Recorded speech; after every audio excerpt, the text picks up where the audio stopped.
Hello YouTube family, नमस्ते प्रणाम। कैसे हैं आप सभी लोग? उम्मीद करती हूँ आप लोग बहुत अच्छे होंगे, स्वस्थ और मस्त होंगे। मैं पूनम मोदी सिंगर अपने यूट्यूब चैनल पर आप सभी का तहे दिल से स्वागत, वंदन, अभिनंदन करती हूँ।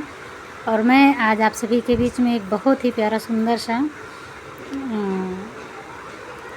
गीत सुनाने जा रही हूँ। जैसा भी लगेगा आप लोग कमेंट बॉक्स में ज़रूर बताइएगा अपने बेटे के ऊपर।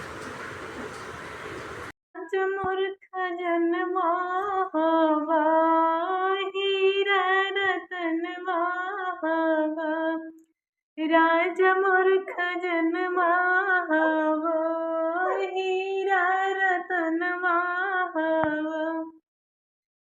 निंदिया में आवे वाला मीठा सपनवा हवा।